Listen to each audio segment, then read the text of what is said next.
हमारे थिएटर के नए लेखक हैं दीपक बाबू। हो, मैं तो समझी थी कि कोई चोर घुसा है। मुझको तो महफिल में ऐसे नहीं जाने देगा। हालात? माफ कीजिएगा दीपक बाबू, वो इंसान ही क्या जो हालात से दबकर बुरा बन जाए। अच्छा इंसान तो वही होता है जो बुरे हालात में रहकर भी अच्छा रहे। जब तक पैसा न मिल जाए। ऐसे पैसे का क्या करना जिसको हासिल करने के लिए इंसान का दम घुट जाए। ये आप लोगों को चोरों और बदमाशों की ही कहानी क्यों सोचती है? क्या जिंदगी में कभी आपको कोई अच्छा इंसान नजर नहीं आता? चोर और बदमाश कोई माँ के पेट से तो नहीं पैदा होते। हो सकता है हालात ने उन्हें ऐसा बना दिया।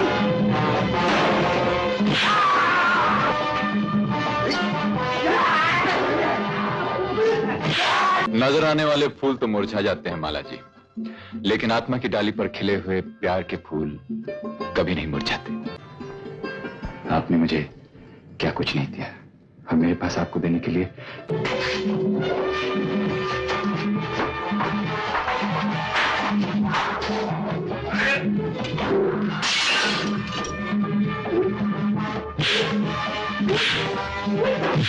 आप जिसे दीपक समझकर ये खत देना चाहती हैं, वो दीपक नहीं, बल्कि पुलिस से भागा हुआ शामू चोर। मैंने तय कर लिया है, अब मैं एक शरीफ आदमी बनूंगा।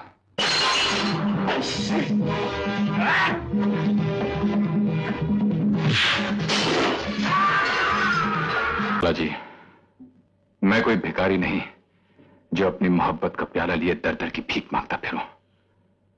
मैं तो वो पुजारी हूं जिसने अपनी जिंदगी के सारे फूल एक देवी पर निछावर कर दिए।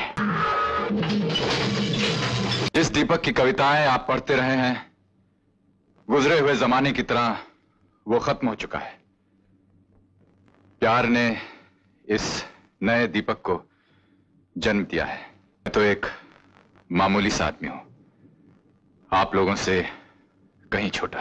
कौन है वो देवी जिसके प्यार में इतनी ताकत है कि एक भटका हुआ इंसान फरिश्ता बन गया? रामू देवता है। तुम्हें शायद मालूम नहीं कि तुम्हारे लिए उसने मेरी करोड़ों की जायदाद पर ठोकर मार दी। साहब, मेरे ये बंधे हाथ आपके सामने हाजिर है, लगाइए हथकड़ी। जो हाथ मोहब्बत की हथकड़ी से बंधे हों, उन्हें लोहे की हथकड़ी की जरूरत नहीं। ফিল্ম বন্ধে হাত ছিল জঞ্জির রিলিজ করার আগে অমিতাভ বচ্চনের যে 12টি সিনেমা লাগাতার বাণিজ্যিকভাবে অসফল হয়েছিল তার মধ্যে দ্বাদশ বা 12 নম্বর সিনেমা। 1972 সালের মার্চ মাসে এই ফিল্মটির মহরত হয়েছিল। ফিল্ম বন্ধে হাতের কাহিনীকার এবং নির্মাতা ছিলেন ও.পি. রেলহান, যিনি এর আগে ধর্মেন্দ্র এবং মীনা কুমারীকে নিয়ে সুপারহিট ফুল और पत्थर ফিল্মটি নির্মাণ করেছিলেন। অমিতাভ বচ্চন চেয়েছিলেন যে ও.পি. রেলহান সাহেব নিজেই এই ফিল্মটির নির্দেশনা দিন, কিন্তু রেলহান সাহেব অমিতাভ বচ্চনের মতন একজন ফ্লপ অভিনেতাকে ডাইরেক্ট করতে অনিচ্ছুক ছিলেন। তাই তিনি এই সিনেমাটির নির্দেশক হিসেবে নিজেরই সহকারী ও.পি. গোয়েলের নাম সুপারিশ করেন। ও.পি. গোয়েল সেই সময় অমিতাভ বচ্চনকে বলেন যে যদি অমিতাভ বচ্চন এই সিনেমাতে তার বিপরীতে সেই সময়কার বিখ্যাত নায়িকা মুমতাজকে কাজ করতে রাজি করাতে পারেন তাহলে তিনি এই ফিল্মটির নির্দেশনা অবশ্যই দেবেন। অমিতাভ বচ্চনও সম্ভবত বুঝতে পেরেছিলেন যে এইটাই বলিউড ফিল্ম ইন্ডাস্ট্রিতে নায়ক হিসেবে তার টিকে থাকার শেষ সুযোগ।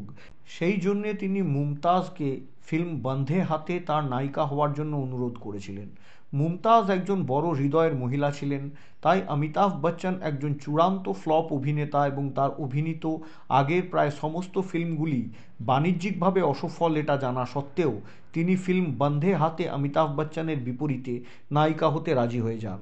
বন্ধে হাত ফিল্মটি রিলিজ করেছিল 1973 সালে। এই সিনেমাটির কাহিনী লিখেছিলেন কমর জালালাবাদী এবং খোদ ও.পি. রেলহান সাহেব নিজেই। এই সিনেমাটির পরে নির্মাতা নির্দেশক ও.পি. রেলহান এবং অমিতাভ বচ্চন আর কখনো কোনোদিনও একসাথে কাজ করেননি। এই সিনেমাটি অমিতাভ বচ্চন এবং মুমতাজেরও একসাথে অভিনীত একমাত্র সিনেমা। এই সিনেমাটি অভিনেত্রী অঞ্জনা মুমতাজের সাথেও অমিতাভ বচ্চন অভিনীত একমাত্র ছবি। অমিতাভ বচ্চন এবং মুমতাজ ছাড়াও এই সিনেমাতে অভিনয় করেছিলেন অজিত, রঞ্জিত, মদন পুরী, অসিত সেন, ও.পি. রেলহান এবং পিঞ্চো কাপুর। ফিল্ম বন্ধে হাতেই অমিতাভ বচ্চন জীবনে প্রথমবারের জন্য দ্বৈত ভূমিকা বা ডাবল রোলে অবতীর্ণ হয়েছিলেন এবং এই সিনেমাতেই অমিতাভ বচ্চনের কণ্ঠস্বর প্রথম এবং শেষবারের মতন অন্য কোনো ডাবিং আর্টিস্টকে দিয়ে ডাব করানো হয়েছিল। ফিল্মটির সঙ্গীত নির্দেশক ছিলেন রাহুল দেব বর্মন এবং গীতকার ছিলেন মজরুহ সুলতানপুরি। এই সিনেমাটির সাথে শম্মি কাপুর স্টারার একটি সিনেমা মুজরিমের কাহিনীর প্রচুর সাদৃশ্য রয়েছে। ফিল্ম বন্ধে হাত রিলিজ করেছিল জঞ্জিরের ঠিক আগে এবং এই সিনেমাটি ছিল অমিতাভ বচ্চনের প্রি স্টারডম বা স্টারডম শুরু হওয়ার আগে শেষ সিনেমা। ফিল্মের কাহিনীটা ছিল শামু নামের এক চোর একটা ডাকাতির ঘটনায় তার মেন্টার বা গুরুকে হারিয়ে ফেলার পরে আরও বড় বদমাশ হয়ে ওঠে। ঘটনাচক্রে তার সাথে মালা নামের এক ডান্সার বা নর্তকীর পরিচয় হয়। মালার কথাবার্তা এবং ব্যক্তিত্বের দ্বারা শামু খুবই প্রভাবিত হয়ে যায়। শামু মালাকে ভালোবেসে ফেলে। এরপরে সে সিদ্ধান্ত নেয় যে চুরি ডাকাতি ছেড়ে দিয়ে একজন ভালো মানুষ হয়ে ভদ্র জীবনযাপন করবে। মালা ভালোবাসে দীপক নামের এক কবিকে। একদিন শামুর সাথে দীপক নামের সেই কবির অকস্মাৎ পরিচয় হয়ে যায়, যার চেহারা দেখতে হুবহু শামুর মতোই। শামু স্থির করে যে সে দীপককে হত্যা করবে এবং সমাজে তার অপরাধীর পরিচয়কে গোপন করে নিজে একজন কবি হিসেবে বাঁচবে। দীপক একটি মারণ রোগের শিকার এটা জানার পরে শামু দীপককে হত্যা করার পরিকল্পনা থেকে সরে আসে। দীপকের মৃত্যুর পরে শামু চালাকির মাধ্যমে এটা রটিয়ে দেয় যে ক্রিমিনাল শামুর মৃত্যু হয়েছে এবং সে নিজে কবি দীপকের পরিচয় চুরি করে বাঁচতে থাকে। কিন্তু একজন পুলিশ ইন্সপেক্টরের সন্দেহ হয় যে গোটা বিষয়টাই আসলে উল্টো।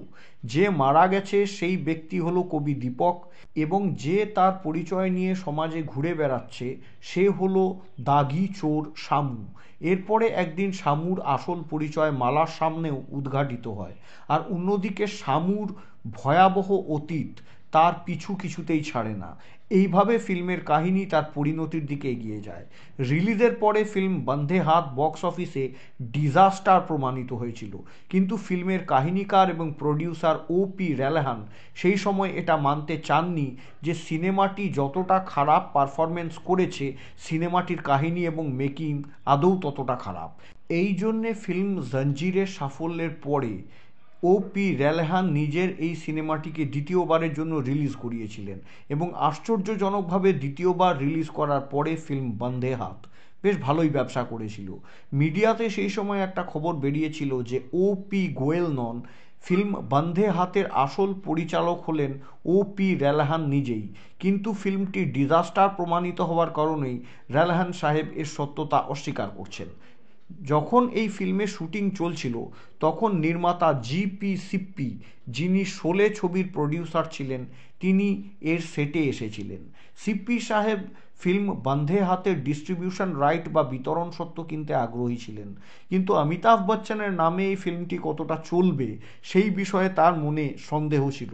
তাই তিনি ছবির নির্মাতা নির্দেশক ও.পি. রেলহানকে এই ফিল্মটির থেকে অমিতাভ বচ্চনকে সরিয়ে দিয়ে তার বদলে অন্য নায়ককে নিতে বলেন এবং সিপ্পি সাহেব রেলহানকে এই প্রস্তাবও দিয়েছিলেন যে যদি অমিতাভ বচ্চনের জায়গায় ফিল্ম বন্ধে হাতে অন্য কোনো নায়ককে নেওয়া হয় তাহলে তিনি ফিল্মটির জন্য প্রতি টেরিটরি বা অঞ্চল পিছু রেলহান সাহেবকে 1 লাখ টাকা করে বেশি দেবেন। কিন্তু ইন্ডাস্ট্রিতে নিজের রেপুটেশন এবং সুনামের কথা চিন্তা করে ও.পি. রেলহান জে.পি. সিপ্পির এই প্রস্তাবে রাজি হননি। ফিল্ম আনন্দ রিলিজ করার পরে অমিতাভ বচ্চন একটি ফিয়েট কার কিনেছিলেন, কিন্তু তিনি স্বপ্ন দেখতেন যে একদিন তিনি মার্সিডিজ চালাবেন। মার্সিডিজে চড়বার অনুভূতি কেমন হয় সেই নিয়ে ওনার বরাবরের একটা কৌতূহল ছিল। একদিন ফিল্ম বন্ধে হাতে শুটিং প্যাক আপ হয়ে যাওয়ার পরে অমিতাভ বচ্চন হঠাৎ আবিষ্কার করেন যে তার ফিয়েট কারটা নেই। যখন তিনি নিজের গাড়িটির খোঁজ করতে থাকেন তখন এই ফিল্মের নায়িকা মুমতাজের ড্রাইভার তাকে বলেন যে ম্যাডাম তার ফিয়েট কারটি নিয়ে চলে গেছেন। এরপরেই সেই ড্রাইভার একটি চাবি অমিতাভ বচ্চনের হাতে দিয়ে বলেন যে এটা মুমতাজ ম্যাডামের মার্সিডিজ গাড়ির চাবি এবং ম্যাডাম আপনাকে সারা রাত তার নিজের মার্সিডিজটা ব্যবহার করার জন্য দিয়ে গেছেন। ফিল্ম বন্ধে হাতের প্রায় 20 বছর পরে ফিল্ম খুদা গাওয়াতে অমিতাভ বচ্চন এবং মুমতাজকে একসাথে দেখতে পাওয়ার আবার একটা সম্ভাবনা তৈরি হয়েছিল, যেটা শেষ পর্যন্ত বাস্তবায়িত হয়নি। কিন্তু মুমতাজের ক্যারিশমাও শেষ পর্যন্ত ফিল্ম বন্ধে হাতকে ফ্লপের হাত থেকে বাঁচাতে পারেনি। ফিল্ম বন্ধে হাত বক্স অফিসে ডিজাস্টার প্রমাণিত হওয়ার পরে বলিউডে তার আর কোনো সম্ভাবনা নেই এটাই মনে করে অমিতাভ বচ্চন বম্বে ছাড়তে চাইছিলেন। সেই সময় হিন্দি সিনেমার বিখ্যাত কমেডিয়ান মেহমুদের ভাই আনোয়ার আলী অমিতাভ বচ্চনকে আটকান এবং বম্বে ফিল্ম ইন্ডাস্ট্রি ছেড়ে যেতে নিষেধ করেন। এর কয়েকদিনের মধ্যেই প্রকাশ মেহরার কাছ থেকে অমিতাভ বচ্চন ফিল্ম জঞ্জিরের অফার পান এবং এর পরের ঘটনা তো ফিল্ম ইতিহাসের পাতায় সোনার অক্ষরে লিপিবদ্ধ হয়ে আছে।